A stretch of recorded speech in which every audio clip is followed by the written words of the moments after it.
Hey everyone. Before we get started on the stories, I need to give a few warnings. Both Story 1 and Story 2 mentions pedophilia, and Story 2 also mentions rape. So if you want to avoid those stories, now you know. I'll also have them labeled in the timestamps in case you want to skip them. All that being said, let's go ahead and get started. And remember to always stay hungry.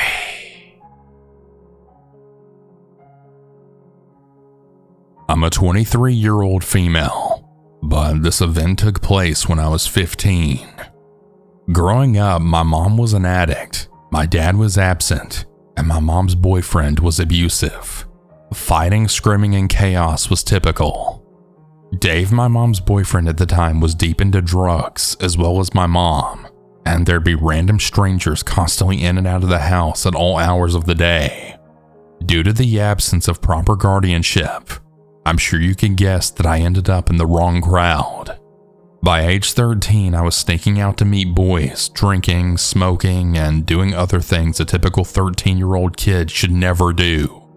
When I was 15, I met a boy named Tyler.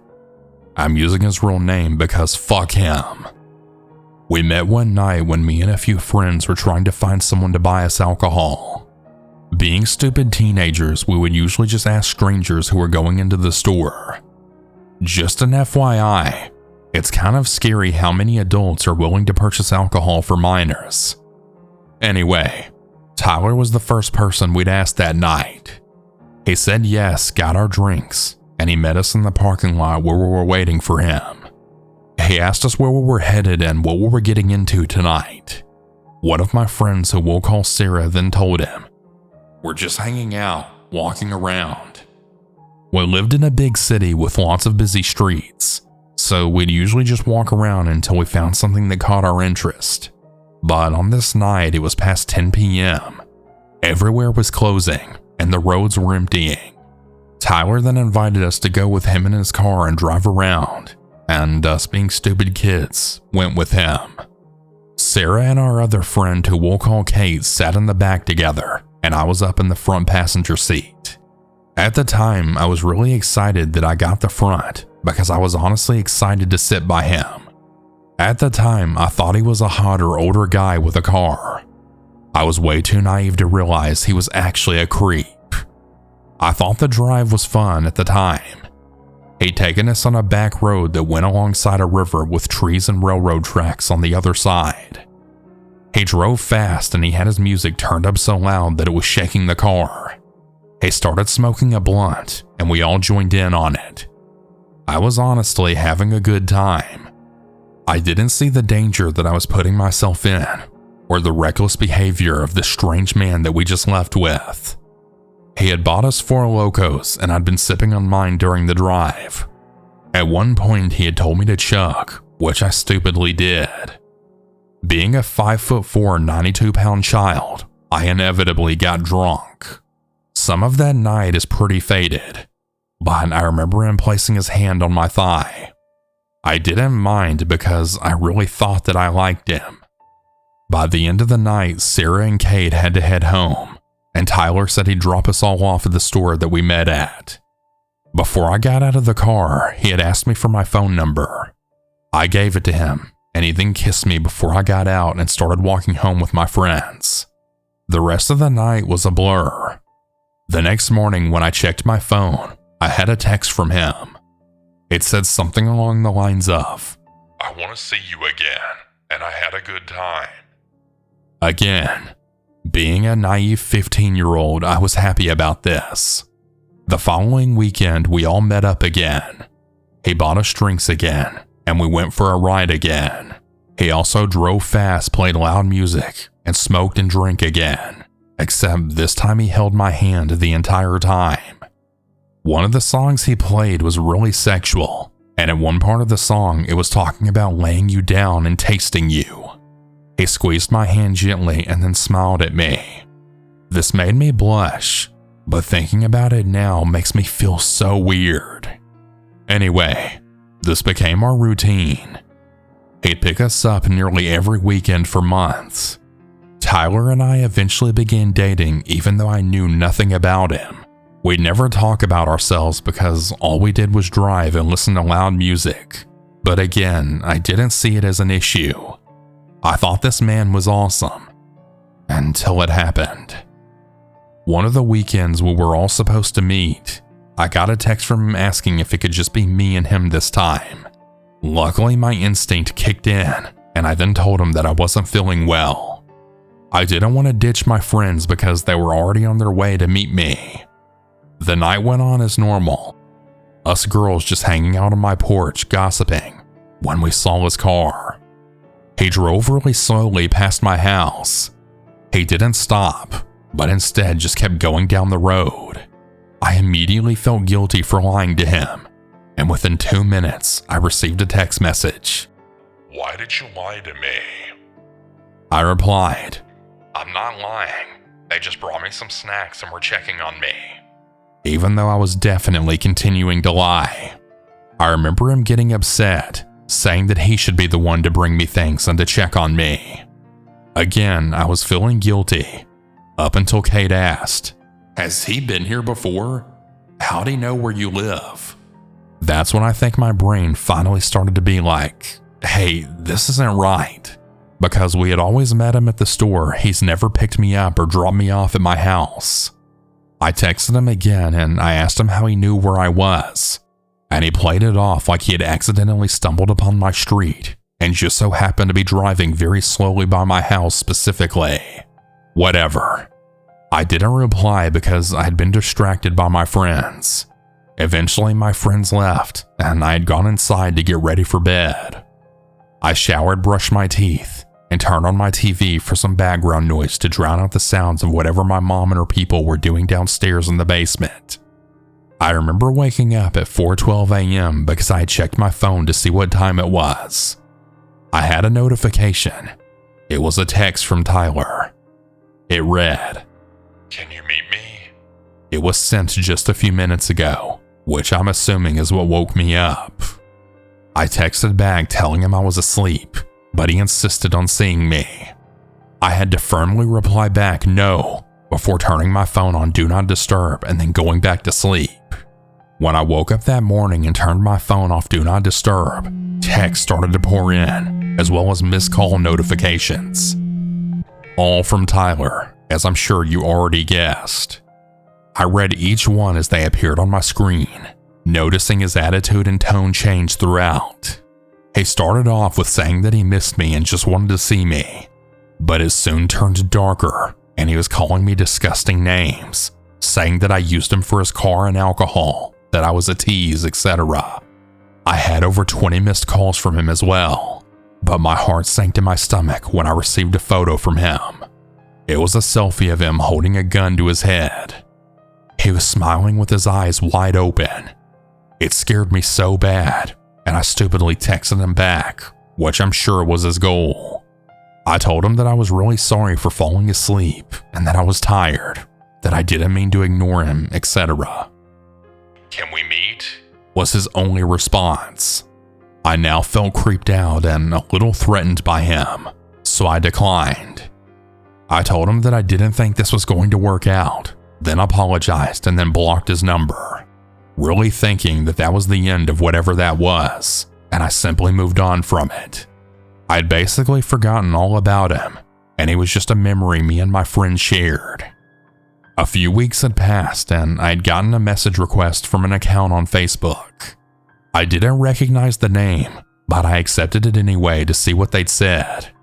It was a picture of my house. My heart felt like it had stopped, and I felt the color rush from my face. I knew that it was Tyler. I messaged the account back and then said, "Leave me alone or I'll tell my stepdad." I didn't hear back for the rest of the day until late that night. It was around 11 o'clock, and I was home alone for the night because my mom and her man went to the casino. I got a message, another photo. I remember feeling nervous, scared, and a bit worried. I opened the message, and it was a picture of me this time. I was sitting on the edge of my bed looking at my phone. I had on the previous day's outfit, so he had taken the photo of me the night before. That creep had been outside my window just last night watching me. I don't know how long he was there. I immediately began to panic, not knowing how to handle the situation when my phone got another message. Come outside, he said. I was frozen. I didn't know if he was trying to scare me or what his intentions were, but they weren't good. I didn't reply. I was way too scared to even move. I was completely frozen. Then another message. I'm at your door. I checked my Ring camera, and sure enough, he was standing there on my front porch with his phone in his hand. He was typing. I was so scared that I called the police. They told me to stay in my room and to lock my door and to stay put until the cops arrive. The whole time he was still texting me, telling me to come to open the door, to come outside, that he's here waiting for me. I heard him try the door handle a few times, obviously trying to gain entrance. After about 5 minutes of complete and utter terror and fear, I heard the police sirens near my house. I felt a rush of relief come over me because I knew that it was almost over. They took him away in handcuffs, and he's still doing time in jail. The police found weapons, sex toys, drugs, and a gun in his car, along with all of the messages he'd sent me. They also charged him for me being a minor. I finally found out his age, and it makes me sick to even say, but he was 28 years old at the time. I was 15. My mom eventually went to rehab and is doing better. We moved away from that city, and now I'm engaged to a wonderful, loving, safe man, and we have a baby boy on the way. My life has gotten better, and I'm happy, but I can't help but feel an overwhelming amount of fear whenever I think of Tyler. Will he try to find me when he's released?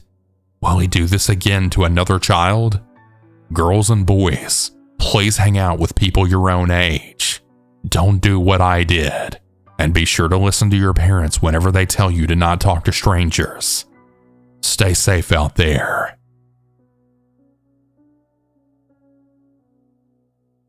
I need to start this off by explaining that as a kid, I was really bullied a lot.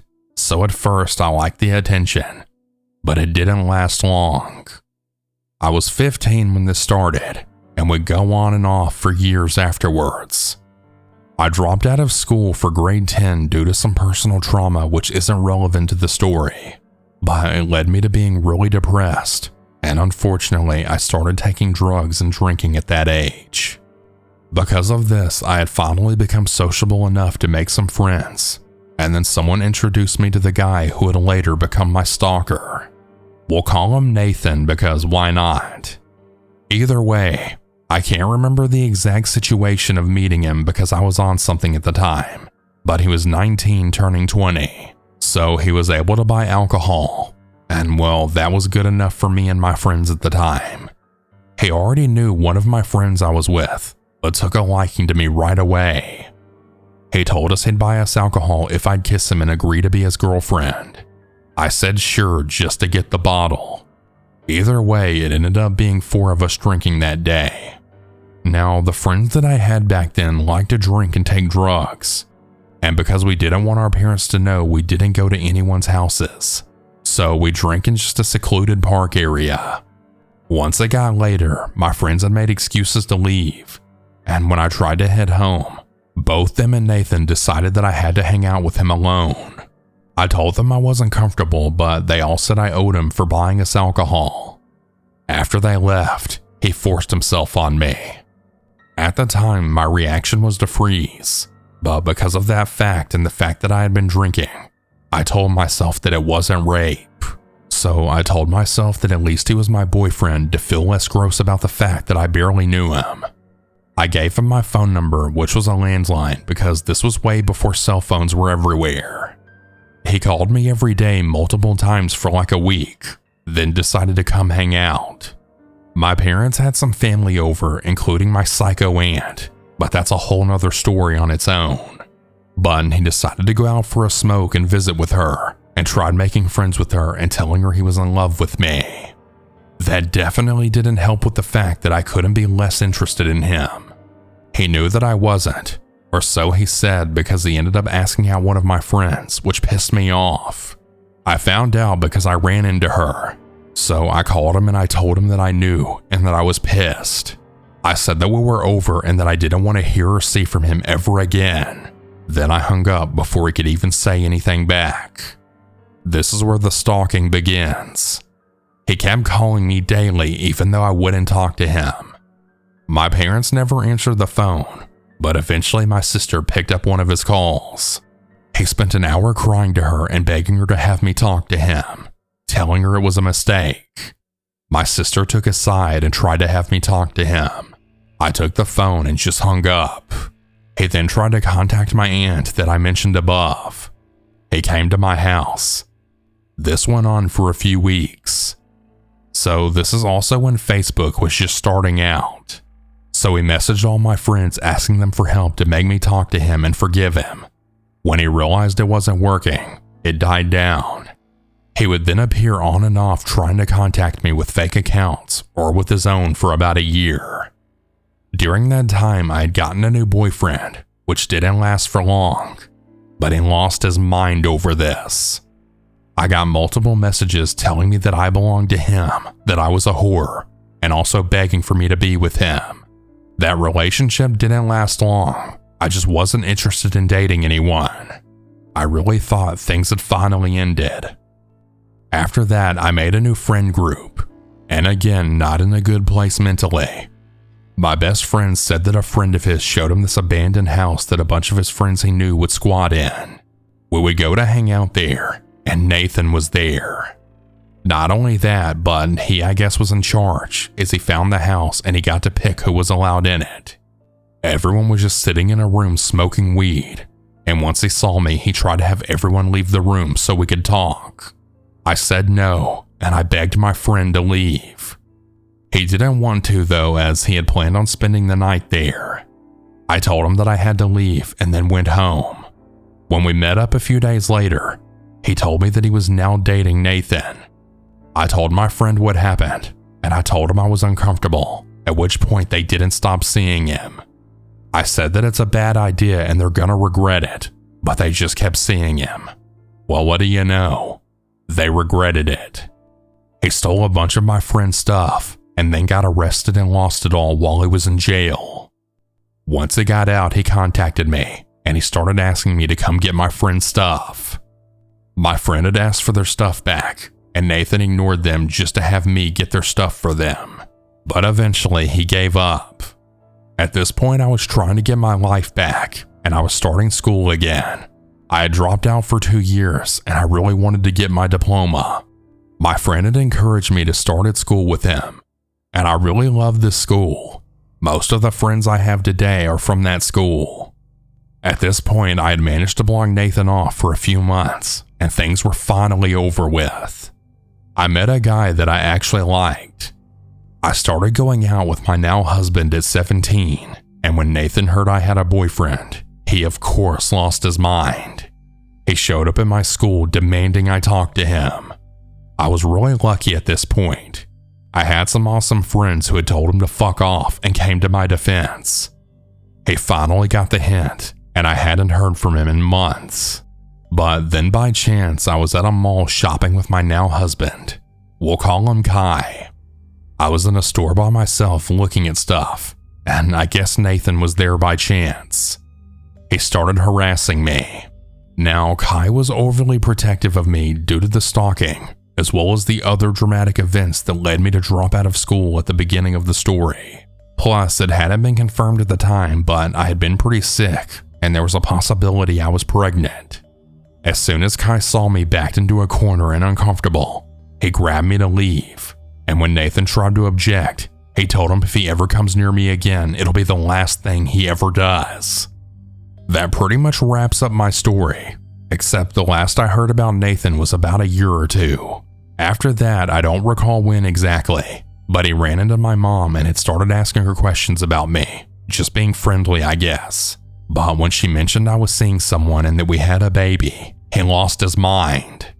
He told her that it wasn't fair and that I should have had his kid, but I never heard from him about it. That's just what he said to her, so I'm not even sure if it's true.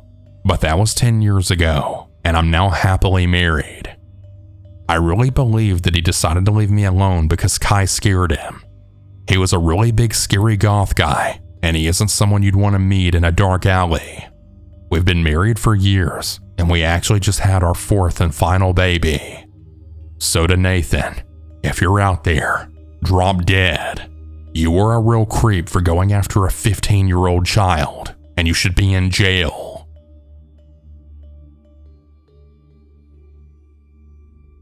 My family and I have had a very weird year.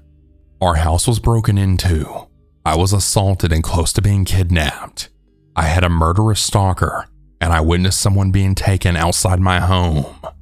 But of course, as the year winds down, there's a new and much worse threat. I'm gonna call the stalker Ginge because it's an ugly ginger. My sister, who is one of the targets of Ginge, is L, and my sister's friend, who's the other target, is S.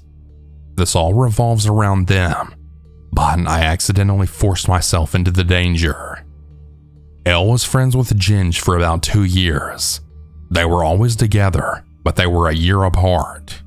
I never liked Ginge, and I told L this all the time. The way I saw it, Ginge was manipulating her and influencing her decisions. Ginge even got a job where L worked. The first night of Thanksgiving, when she was home from her first year in college, I was upstairs on my Xbox at 11 at night when I got a notification that she was leaving from Life 360. That was weird, so I looked at the app and she was at Ginge's house. My parents were freaking out about this because my sister told them nothing. I texted and asked if I needed to calm my parents down because you needed to save Ginge from killing himself. It turns out that I had hit the nail right on the head. He was threatening to kill himself, but I only knew part of the story.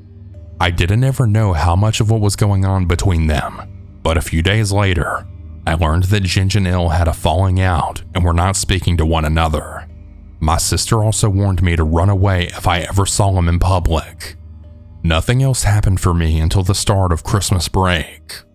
Me and Elle were driving to Walmart for some stocking stuffers, and she kept looking at her phone very angrily.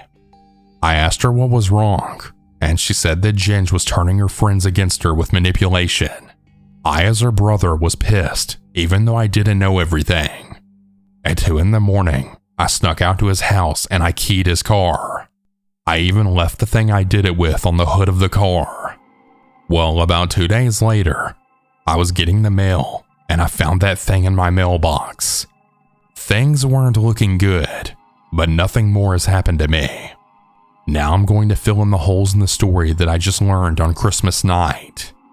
My sister got a call from Ginge saying he was going to kill himself, so she rushed over to save him and call the cops for him. The cops didn't show up for over an hour. The next day, she got a hysterical call from S saying that Ginge had been yelling that he was going to kill S and himself. My sister called Ginge and started telling him that he was way out of line. Then he said he was going to kill all 3 of them, including himself. That night, she was getting spammed by a random number to give her the code to get into the gate. L and S were both at my house, and the random number was Ginge. He never made it in, but that night we heard several gunshots coming from the same direction of the gate after we ignored him. He was coming to kill them. This was not the first time he tried to kill L and S. He showed up at S's house another night, and my sister was hiding in the dark house with a taser. They called the cops again, and they took over 4 hours to show up this time. They went looking for him to bring him home because his parents were worried instead of arresting him. The cops never found him, but he found S and L a couple more times, which involved lots of yelling and L tasing him. Now Ginge has successfully convinced multiple people that L is trying to manipulate him and everyone else into making him look like the bad guy, when in reality it's him that's pulling the strings. I have honestly been contemplating jail time for a few days now, because he needs to be silenced before L or S is. As the new year draws closer, he will not want to live anymore, and he'll be taking one of them with him if he commits suicide. I formulated a plan though. I filed a report to his place of work that he's been drinking underage and on duty. This will get him fired, and he's under investigation now. Once he's fired, he'll be so miserable and depressed that he'll actually kill himself. Of course, this may make him reckless and come for L when he's about to do it. This means that until he's dead, I'll have my hunting knife at my side, and I will not let L out of my sight. I've also advised S to go into hiding. If he comes for either of them or takes one, I'm going after him and killing him without hesitation. I don't even care if I go to jail. Both L and S are thinking about taking Ginge to court as of now, and they really think they could get him put away for years. I don't even know the worst parts, as L says that I would go kill him right now if I knew everything. Maybe all this sounds like a joke to some people, but constantly having to watch not just your back, but also 2 other people's and knowing a psychopath is trying to kill them, well, that's not a fun feeling. It feels like a bad horror movie, but I know that I have to be the one to take him down. I was the only one who ever saw that he was unhinged and manipulating everyone. My sister sees now that that's what he's doing, but she's still not able to see him for who he really is. She says that if she had a gun pointed at his head and he just killed S, that she wouldn't be able to pull the trigger. This is why I have to be the one to expose him and take him down, even if it means I have to spend my life behind bars. I'm willing to protect my sister at all costs. Hey everyone, that's about it for today's stories. If you have your own story that you would like to send, you can send it in at southerncannibal.com, or you can email it at southerncannibalstories@gmail.com. I look forward to telling your story. Have a good night or good day, everyone, and remember to always